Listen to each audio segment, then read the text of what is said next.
Hey guys, what's going on, dudes? It is David here. We're back with another video. Now, in this video, guys, after a month off from the second channel, which is basically just me talking about everything else that isn't sports related, I decided to come back with the trusted new kind of like idea because I've recently done like videos talking about like the Nakano sisters. I've done my top 10 anime waifus list. This one is kind of one that I just recently thought of. I've always had this idea, but I just never really got into it. So we're going to be ranking my top 10 anime couples of all time. Now, keep in mind, this is my personal list. There may be some couples I have on here that haven't happened yet, at least in the anime.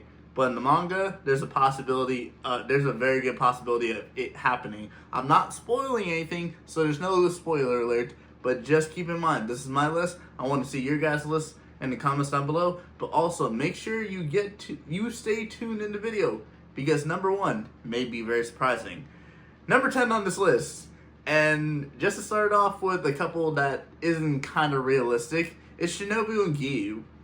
Now, this is the one particular reason why I look at this because everybody knows I ship Giyu Shino. Giyu Shino is my number 1 ship of all time. But why is Giyu Shino only 10 on my list? Because it's not actually a couple. It's just a fan theory and a fan fiction, really, of Giyu and Shinobu being together. But if you consider the way they interact around each other and the fact that whenever they have their first interaction with each other, Shinobu says the moon looks quite lovely tonight. In, I believe, Japan, that is a form of you saying that you love someone and Giyu just never responded. So basically, in a way, Shinobu has told Giyu that she does love him, but I'm pretty sure it was kind of like in a joking manner, but still kind of like in a serious type of way.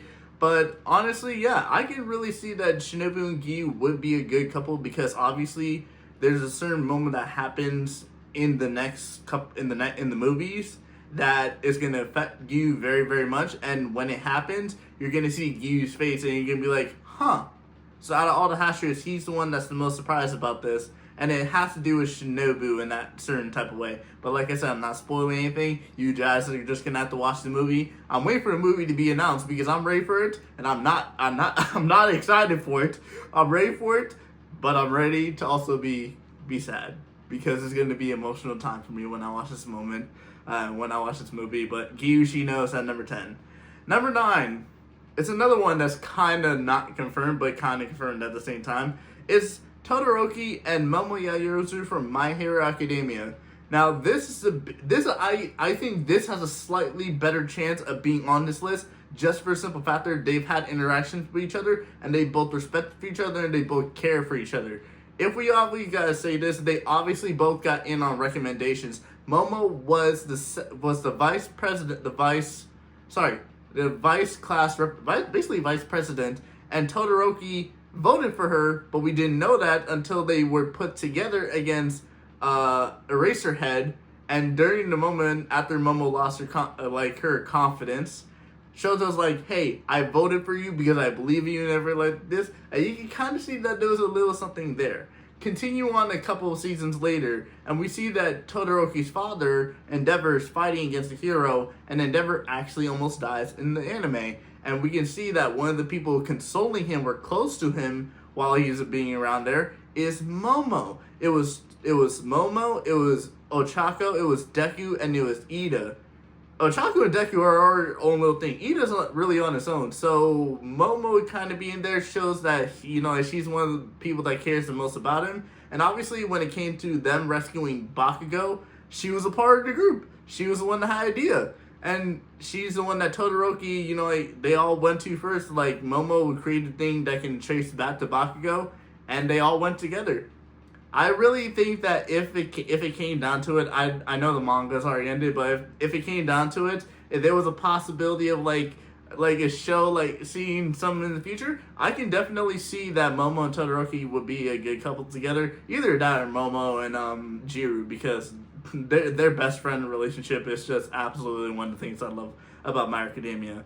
Number 8, and this one I have to be very, very calm. I have to be very, very calm and collected with because the anime just finished. It's Dandadan. It's Momo Ayase or it's Momo Ayase and Okarun. And bro, you cannot tell me these two are not gonna be a good couple together.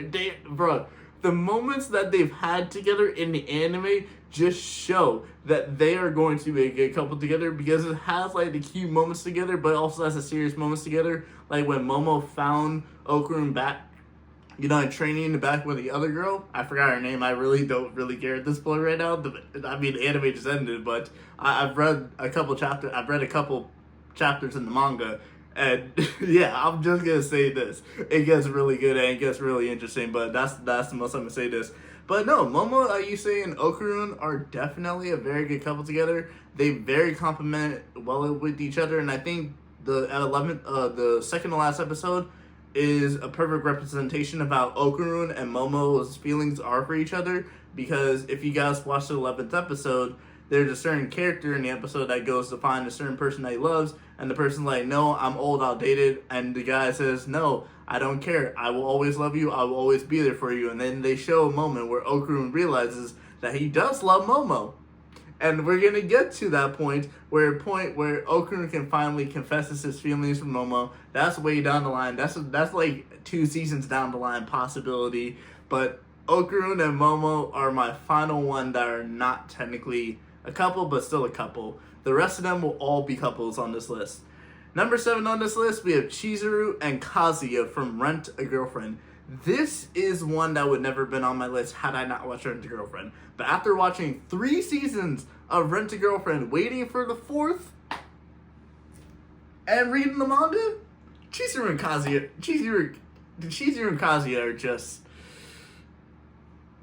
The setup of this is literally, it's just a rental girlfriend. It's supposed to be a rental girlfriend. It's supposed to be a rental relationship.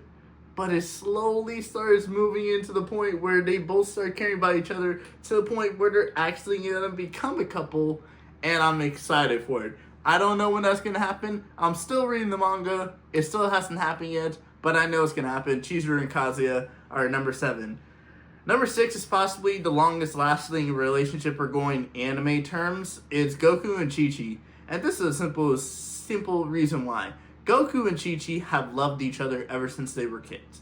Chi-Chi fell in love with Goku. Chi-Chi asked Goku if she would be his bride, she would be his bride, and Goku agreed because he saw some of the food. A couple years later, we see them fighting in a tournament. Chi-Chi's like, you forgot to promise. You promised to make me a bride. And then Goku's like, oh, I thought that meant to do with something to eat. Good thing, yeah, sometimes I don't know what my mouth says. Good thing I know what my heart does. Will you marry me? Right in the middle of a fight. Right in the middle of a fight. Goku and Chi-Chi get married. They have 2 sons, Gohan, Goten.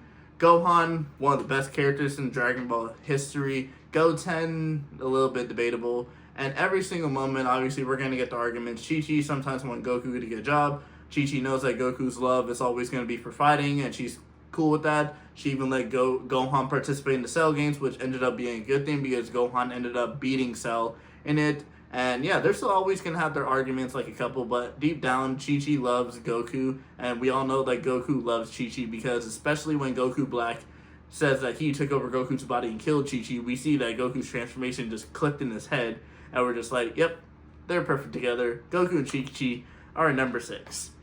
Number 5, we have Ochaku, Uraraka, and Deku from My Hero Academia. This is a simple case of what happened after the second episode. From the second episode, I knew this was going to be happening. I knew the main couple was going to be Ochaku and Deku, because a lot of people out there actually ship Deku and Bakugo. I don't really see it, but Ochaku and Deku are literally from the beginning. They were original 3. It was original 3. It was them, and Ida.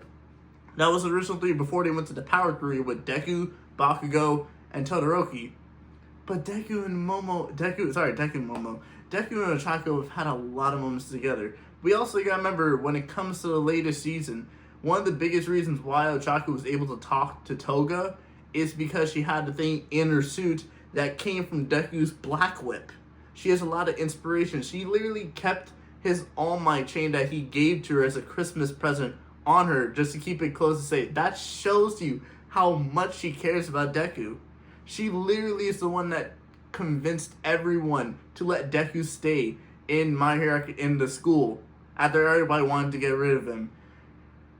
Deku and Uraraka are definitely gonna be like, I've already seen like the end of the manga and what the creator's done at the end of it, but if you guys haven't seen it, I'm gonna wait for the anime to finish before I can fully get into a video about talking about Deku and Uraraka. But just know, shit is fucking amazing, and I'm sorry for my language, but it really is. Number 4, we have Juvia and Gray. This is the relationship that I've wanted to talk about for so long. Juvia and Gray. Juvia loves Gray so much. Ever since the moment she laid her eyes on Gray. If you really want, if there was any girl that I could really have out there out of any of the anime characters, it would be Juvia. Because no matter what happens, no matter what you do, Juvia will always be there to support Gray. When everybody thought that Gray had turned his back on Fairy Tail, Juvia was the one that stood up for him. When Gray was going through a part where he was feeling depressed, Juvia was there for him. And opposite sides, when Juvia was going through something, Gray was always there for her. In literally the 100 Years quest, which is about to end this Sunday, Gray has literally said, I want to make Juvia happy. That is my ultimate goal, to make Juvia happy. And I cannot make Juvia happy until I'm strong enough to protect her. They literally teased a possible kid together with Gray and Juvia by showing their counterparts having a kid. Oh, I cannot even explain how much I love you all. You all know everybody that knows me knows how much I love Juvia. I literally have a Fairy Tail poster to my left right here. And Gray and Juvia are definitely my favorite couple in that, and I'm just so happy to have them. Have watched Fairy Tail and known about them, but they're number 4 right now. Number 3 on this list, and trust me, if it wasn't for the 3rd and 4th season, I would have put them at least 2nd or first, possibly even 1st, is Asuna and Kirito. What is there to say about Asuna and Kirito? These two have been through a lot together, and a lot of it hasn't been good, but a lot of it has been good. Obviously, they have their first child together, Yui. They met through the game. Kirito was kind of the one that gave Asuna the driving force to turn her life around and become more of like a person who's stronger and become built. And then when they interact with each other, Asuna's like, yeah, you need to, like, be a little bit more like, you need to be a little bit more strict. And Kirito's like, nah, I'm trying to relax, and you should relax too. They end up going on a date, or they end up going to have dinner together. And we see a couple episodes later, like Kirito definitely has a thing for Asuna, but he's scared to go after what happened with Sachi. Asuna's like, I'm not going to die because I have to protect you. Kirito literally kills someone right in front of Asuna. They had their first kiss. And ever since then, it's just been absolutely magical. And then when it comes to even the movie, ordinal scale, we have Kirito's first confession of him saying, I love you to Asuna. Because up until that point, we haven't heard Kirito say he loves you to Asuna. Asuna in the final episode, the Aincrad arc, Asuna says to Kirito just never responds because I don't think he was ready to say it.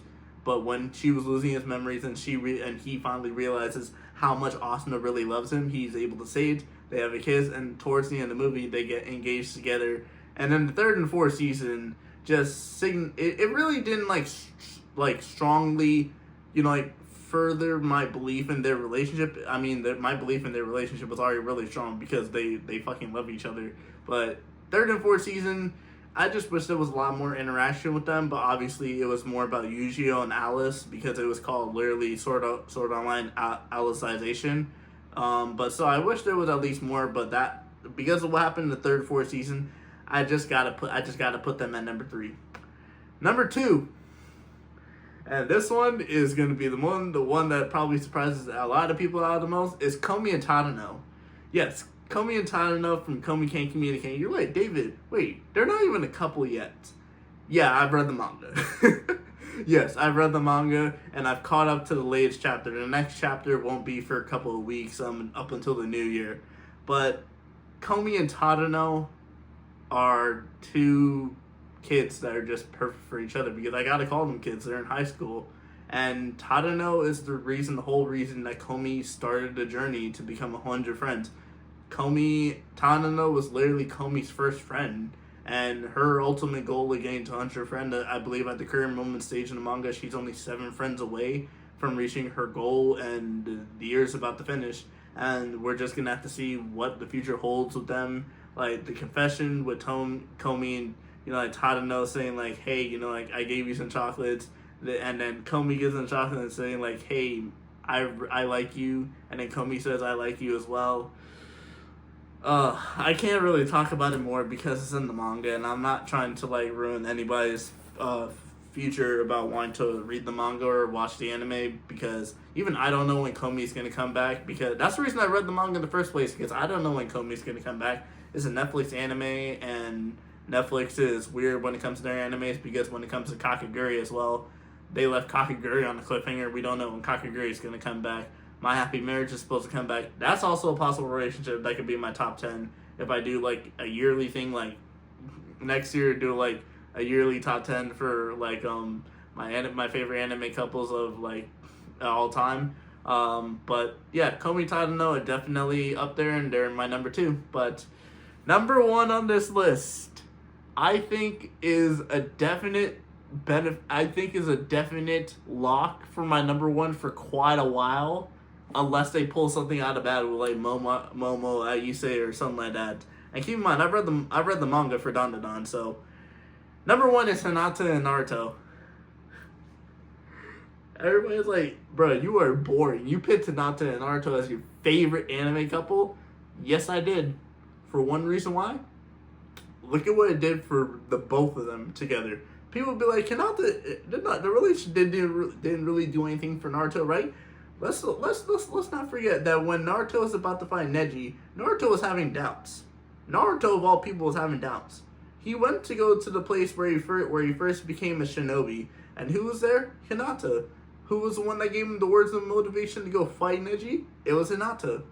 And let's not even forget how much of importance Naruto is to Hinata. Hinata and Naruto first met each other as little kids, like little kids, and Hinata fell instantly in love with Naruto.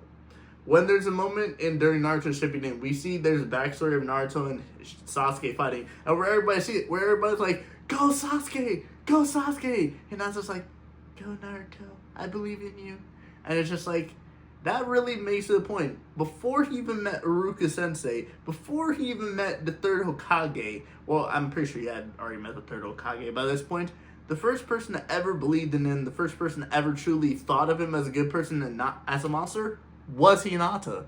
And even the creator has said that his favorite character or his favorite relationship is Hinata or Hinata and Naruto. And that just signifies it to you. Hinata's goal was to ultimately get the respect and be as strong as a level where she could stand side by side to Naruto, and she did that. By the end of Naruto Shippuden, she married Naruto. She is also the reason that Naruto was able to be pain. She was the one that went down there, and yes, we all knew Hinata was going to get her butt beat by Pain, but she went down there, and it was the significance of Hinata almost dying that transformed Naruto, that literally led to the village getting destroyed, but also led to the point where Naruto was able to get the interaction with Minato to be able to control the Nine Tails at that certain point, or at least get the Nine Tails down, beat Pain, and then when it comes to the ultimate Shinobi War, the fourth Shinobi War, obviously when Neji dies, keep in mind, I'm not a fan of them killing Neji. Neji's one of my favorite Naruto characters, but Hinata is the one that smacks some sense into Naruto, and is the one that basically tells him, like, your lives are connected to a lot more people than just Neji's, than just your own. You know, your lives are connected to mine, Neji's, your parents, everybody else's. And without that, I'm going to say this simple point. Naruto would have turned to the dark side, and had Naruto turned to the dark side, there would have been no point of reviving the four Hokages. There would have been no point of finding this. And I honestly do believe this. Had Naruto switched to the other side, I believe Hinata would have switched. Like, imagine if Naruto joined Akatsuki. Hinata would have left. And that would have been two strong ninjas out of Leaf. And do you really think that anybody really would be able to deal with Naruto, Madara, and Obito all together in the same fight? No. Straight and simple to the point. But that concludes my top 10 anime couples list. At number 1, Hinata and Naruto. Number 2, Komi and Tadano. 3, Asuna and Kirito. 4, Juvie and Gray. 5. Ochaku and Deku. 6. Chi-Chi and Goku. 7. Chizuru and Kazuya. 8. Momo and Okarun from Dandadan. Number 9, Momo and Todoroki from My Academia. And number 10, we have Shinobu and Gyu from Demon Slayer.